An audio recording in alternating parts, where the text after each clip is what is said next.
Ես եւս հակեր անդրադառնամ օգտագործվող եզրութաբանությանը, անազատության մեջ պահվող անձը բավականին չեզոք եւ ընդգրկուն տարողունակ հասկացություն է, եւ թերևս բարձր ամբիոնից վիճակը նկարագրելու համար կարող էր օգտագործվել, այն ներառում է նաեւ քաղբանտարկյալներին եւ ես նշեմ, որ Արցախի նախկին ղեկավարությունը ըստ էության ռազմագերի չէ եւ ոչ էլ քաղաքացիական գերի այն առումով, որ նրանք մարտական գործողությունների զոնայում հայտնվող եւ դրանով պայմանավորված գերեվարված անձինք չեն, դրանք Ադրբեջանի քաղաքական իշխանությունների կողմից պահանջված անձինք են, որոնք պետք է ցուցադրական պատժի ենթարկվեին Արցախի ինքնորոշման իրավունքը իրացնելու, Արցախի անունից հանդես գալու եւ այլ օրինական գործողությունների համար։ Դրա համար այս հասկացությունը այո ներառում էր նաեւ քաղբանտարկյալներին։ Ես այստեղ սկզբունքային խնդիր եմ տեսնում բնույթի հետ կապված, որոնք Հայաստանի Հանրապետությունում կալանավորված կամ դատապարտված եւ օրինական պատիժ կրող անձինք բոլորը անազատության մեջ գտնվող անձինք են։ Արդյոք մենք չպետք է խոսեինք այդ անազատության բնույթի մասին, համարձակորեն նշելով, որ անազատության մեջ գտնվելը ապօրինի է, ոչ օրինական է, եւ սա է պահանջը, որ միջազգային հանրությունը, Հայաստանի Հանրապետության իշխանությունները, Հայաստանի Հանրապետության հասարակությունը պետք է պահանջատեր լինեն ապօրինի ազատությունից զրկված անձանց անհապաղ ազատ արձակմանը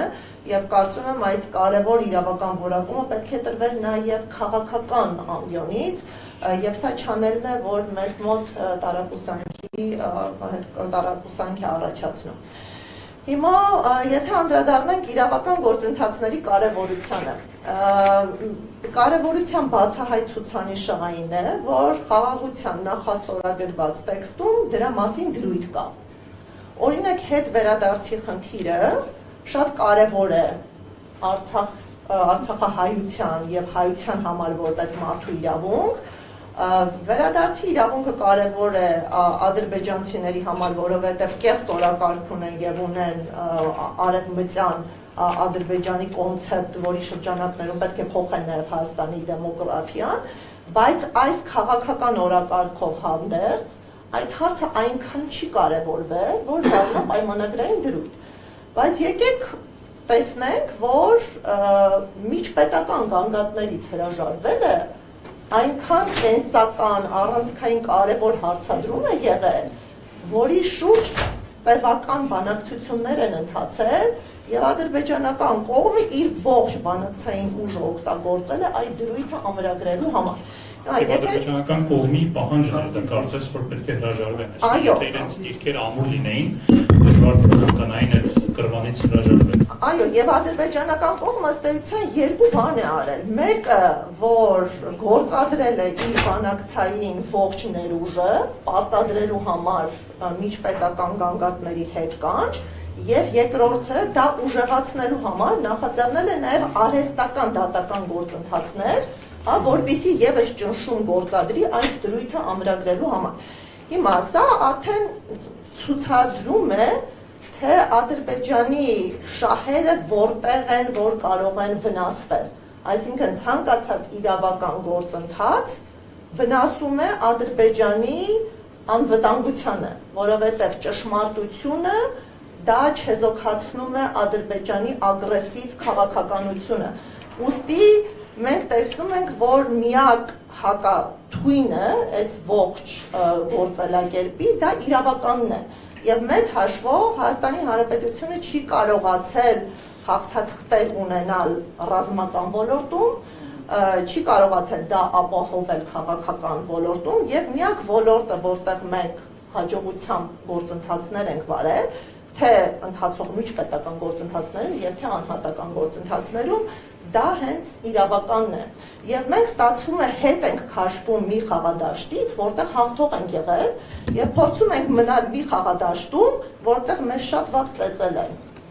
Եվ ավելին ազգային ինքնասիրության հետ կապված հարցեր են դրել։ Իսկ դուք ինչ եք կարծում, խաղաղության պայմանագիր, այսինքն կառավարության մոտեցումը խաղաղության պայմանագիր կնքելուց հետո կհեշտանա գերիների հետ վերադարձի խնդիրը եւ այդ հարցը ավելի հեշտությամբ կլուծվի, թե պետք է այդ հարցերը լուծել, հետո նոր գնալ ամբողջական խաղաղության կնքման։ Ես կարծում եմ, որ խնդիրները պետք է լուծվեն մինչև խաղաղության առնչվող փաստաթղթերի ուժ ստանալը եւ դա կապում եմ երկու հանգամանքի հետ։ Նախ դա խաղաղությունը վերևից ընկնող երևույթ չէ, որը ներծծվում է մեր արյան մեջ եւ մենք սկսում ենք խաղաղ ապրել։ Խաղաղությունը դա ենթադրում է միջավայր եւ պայմաններ, ենթակառուցվածքներ եւ անգամ հռչակված խաղաղության պայմաններում խաղաղություն կարող է չլինել, կարող են լինել տևական կոնֆլիկտներ, քանի որ խաղաղությունը սպասարկող ենթակառուցվածքներն են բացակայում։ Հիմա հայ-ադրբեջանական հարաբերություններում խաղաղություն չի եղել մի պարզ պատճառով, որ կա Ադրբեջանի կողմից պետական մակարդակով քարոզվող ատելություն հայերի նկատմամբ եւ էթնիկ խմբերի միջև կա ձևավորված